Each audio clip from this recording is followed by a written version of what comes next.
selamanya, hamba-Mu yang selalu bertakwa. Ampuniku ya Allah, yang sering melupakan-Mu saat Kau limpahkan karunia-Mu. Dalam sunyi aku bersujud. Perkenalkan, saya Mu'alifah, salah satu pengajar bidang studi Mapel Agama Islam di SMA Nasima. Terima kasih Bu Ita. Ya, Bu Ustazah Mu'alifah, untuk kajian sore ini di Pesantren Ramadan dari SMA Nasima, kita mengusung tema mendamaikan harapan dan realita. Memang antara harapan dan realita itu bermusuhan atau bagaimana sih Bu Alif? Kok penasaran ya? Penasaran nggak semua yang ada di rumah? Ya, kita dengarkan penjelasan Ibu Ustazah Mu'alifah. Oke, tema kita itu kan mendamaikan harapan dan realita. Nah, tadi disampaikan Bu Ita, apakah itu sebuah sikap yang bermusuhan atau tidak? Tergantung yang menjalani Bu Ita. Makanya saya mengambil tema mendamaikan di sini. Kenapa? Biasanya seseorang kalau mengalami harapan kita tidak sesuai realita ini, biasanya langsung menjustis, wah gak adil nih Allah. Makanya bisa menjadi sebuah permusuhan dan bisa menjadi sebuah sahabat apabila ada sikap-sikap yang nanti kita bahas. Bagaimana? Penasaran kan kajian selanjutnya? Kalian bisa bertanya-tanya di Instagram kami SMA Nasima. Makanya kita ingatkan sekali lagi, kelas 10, kelas 11 dan kelas 12, yuk ikuti Instagram kami biar bisa mengikuti dan menyaksikan Instagram dan kajian sore kita untuk lebih lanjutnya. Nah, kelihatannya asik sekali ya Bu Alif perbincangan kita dengan tema mendamaikan harapan dan realita. Kemudian apa sih harapan itu Bu Alif? Dan realita bagaimana sih sehingga kok tidak sesuai dengan harapan? Oke Bu Ita, terima kasih. Dari segi tema itu bisa diartikan bahwa mendamaikan itu sendiri, kata damai itu kan indah, nyaman, aman. Otomatis kita ambil damai ini bersahabat, teman gitu. Gitu ya Bu. Iya, damai. Kemudian harapan itu bisa diartikan dengan cita-cita, kemauan, keinginan. Sedangkan realita itu kenyataan. Nah, sehingga kalau digabung mendamaikan harapan dan dengan realita. Di sini saya nanti akan berusaha memberikan pemahaman kepada anak-anak secara umum, pemahaman secara umum bahwa untuk mensikapi hal-hal yang belum bisa kita capai, kita akan berusaha mendamaikan bagaimana harapan ini sesuai kenyataan. Begitu Bu Ita. Iya, kadang ini pribadi sendiri ya Bu Alif, kadang sudah berdoa minta ini, minta itu sesuai yang mungkin saat ini butuh untuk diri kita sendiri, tapi ditunggu-tunggu kok tidak kunjung datang atau tidak kunjung dikabulkan. Bagaimana sih Bu Alif? Apakah ada yang salah dengan diri saya atau harus bagaimana gitu ya? Iya Bu Ita.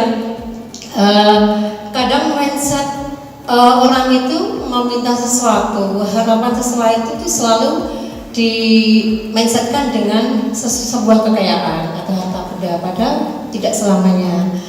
Nah, untuk itu kenapa kadang sesuatu itu menurut kita itu belum tercapai sesuai apa yang kita inginkan?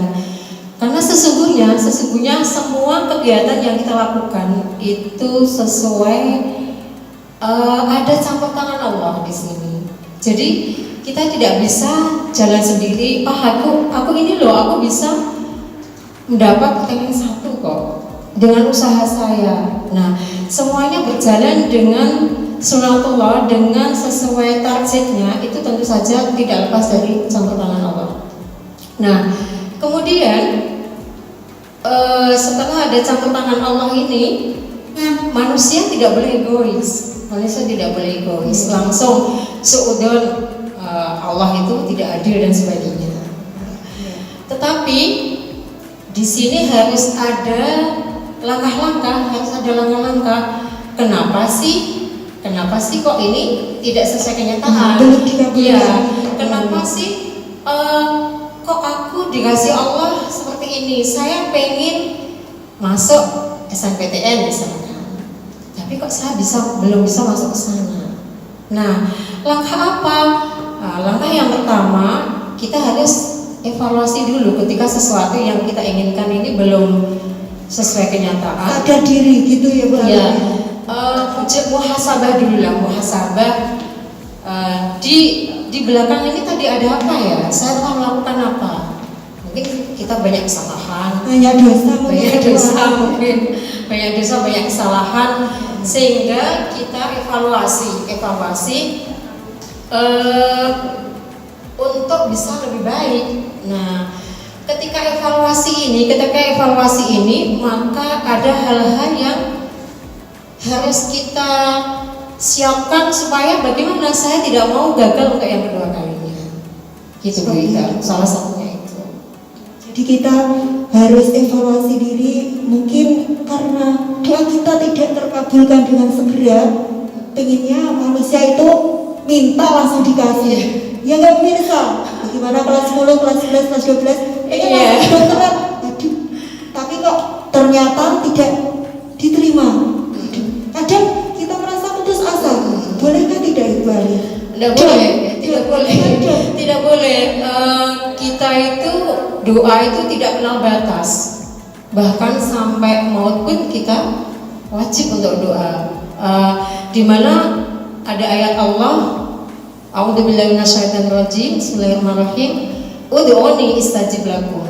Sudah jelas, mintalah kepadaku, akan aku kabulkan. Bahwa di dalam sebuah ayat itu dijelaskan bahwa Allah itu akan malu ketika ada seseorang ini mengangkat kedua tangannya, memohon minta sama Allah, saya akan malu apabila hambaku meminta kepada aku, tetapi aku tidak mengabulkannya.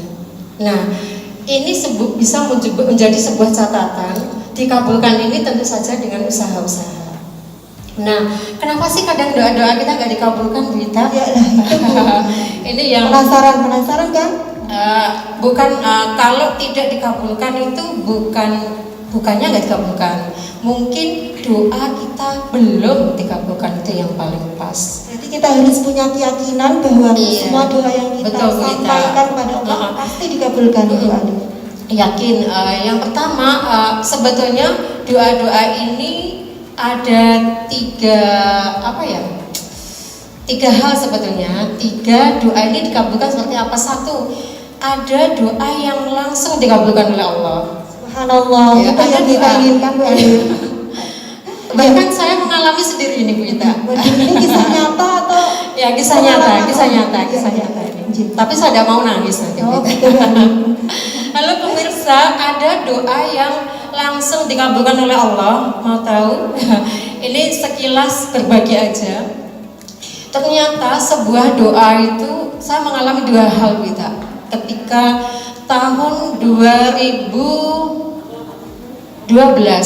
Ini berarti kisah nyata Bu Ali. Allah, saya merasa saya ini hamba yang taat sama Engkau. Saya juga sholat, puasa, bahkan saya juga birrul walidain. Saat itu Bapak Ibu menikahkan saya, oke, saya ikut Bapak Ibu, saya birrul walidain. Patuh ya, bagian Siti Nurbaya. Ya, yang namanya kisah orang beda-beda. Tapi ini Bu Ita, ada doa-doa yang lain juga. Iya. Tadi yang langsung dikabulkan ya Bu Ita Oh ya. begitu. Ada doa yang ditangguhkan. Halo pemirsa, ternyata ada doa-doa yang ditangguhkan. Contohnya begini, doa yang kita minta tetapi tidak dikabulkan saat itu. Sebagai contoh, ada seorang ibu misalkan, si ibu ini saking sayang sama anaknya, masih SD waktu itu. Si ibu mohon sama Allah, wahai Allah, saya ini pengen membelikan motor ninja misalnya, yang knalpotnya teng seperti itu ya. Saya ingin membelikan motor ninja ini ke anak saya yang kelas 2 SD misalnya. Nah, dalam waktu 1 tahun, 2 tahun, si ibu ini bilang sama Allah, kok saya belum dikabulkan ya. Nah, ini doa-doa yang ditangguhkan oleh Allah. Kenapa? Akan diberikan sampai anak yang kita berikan ini siap, sampai yang menggunakan ini siap. Jadi tidak langsung ya. Jadi tidak langsung. Aduh, semakin lama semakin menarik Ya. perbincangan sore kita kali ini. Ya, bagi pemirsa yang ada di rumah maupun yang ada di studio, silahkan bisa bertanya secara langsung lewat komen di IG. Boleh loh, biar lebih jelas tanya-tanya gitu ya. ya Bu Alif ya. Ya, silahkan. Kemudian Bu Alif, bagaimana sikap kita, usaha-usaha yang harus kita lakukan agar untuk menyikapi hal tersebut? Oke Bu Ita, mungkin tadi sebetulnya kan tadi saya menyampaikan baru 2 ya Bu Ita ya, kan ada 3. Nah, tipe-tipe doa itu kita mensikapnya seperti apa. Ada doa yang langsung dikabulkan, ada doa yang ditangguhkan. Satu lagi Bu Ita, Ustazah Ita, ada doa yang digantikan. Contoh seperti ini. Contoh seperti ini, seorang ibu menginginkan, aku pengen loh mobil Brio misalkan. Aku pengen sebuah mobil kecil, cantik, supaya anak-anakku nanti tidak kepanasan, tidak kehujanan di dalamnya. Nah, tetapi ditunggu 1 tahun, 2 tahun belum muncul. Tetapi seorang ibu ini tiba-tiba bisa membeli sebuah motor misalkan. Nah, ini doa yang digantikan. Atau belum dikabulkan semuanya, tapi sebetulnya kita tidak sadar kalau kita itu sudah digantikan doa kita, yaitu dengan kesehatan yang sangat Berarti sekali dalam kehidupan itu hidup sungguh kita. luar biasa. Ya, ini Bu Alif sebagai hamba Allah yang bertakwa, ketika doa-doa kita kadang tidak dikabulkan, kadang dikabulkan, kadang ditangguhkan, bagaimana sikap yang hendaknya dimiliki oleh seorang muslim yang baik, Bu Alif? Usaha-usahanya ya, langkah ya. Tadi kan kita harus introspeksi diri, mungkin kita harus sering pergi ke masjid atau sering ikut kajian seperti itu, Bu Alif. Nah, itu harus bagaimana, Bu Alif? Sebetulnya apabila sebuah langkah-langkah yang harus kita lakukan ketika doa kita atau harapan kita belum sesuai kenyataan, sebetulnya banyak kita. Sebetulnya banyak. Mungkin salah satunya tadi sudah saya sampaikan di depan untuk evaluasi tadi. Nah, kemudian langkah kita tentunya sebetulnya ada tips yang sebetulnya kita itu sudah sering mendengarkan. Ada lagu Tombo Hati itu, Ustaz. Bisa nyanyi nggak, Ustaz? Ya, coba bareng-bareng Bu Alif biar pemirsa yang ada di rumah maupun yang ada di studio bisa terhibur. Ya. Anak-anak kita kasih lagu ya. Iya, silakan Bu Alif. Kita bisa berdendang bareng yang ada di rumah. Oke, ini kita sebetulnya di dalam lagu Tombo Hati itu sebetulnya kita bisa melakukan lewat 5 hal tersebut. Nah, lagunya seperti ini, Wita. Tombo hati iku 5 perkarane, kaping pisan maca Quran lan maknane, kaping pindho apa Wita ya? Kaping pindho apa ya pemirsa? Salat wengi lakonono. Kaping telu wong kang saleh kumpulono. Dilanjut? Kaping papat weteng ira kudu luwe. Kaping lima dikir wengi ingkang suwe. Salah satunya apabila menjalani, moga-moga Gusti Allah nyembatani. Amin.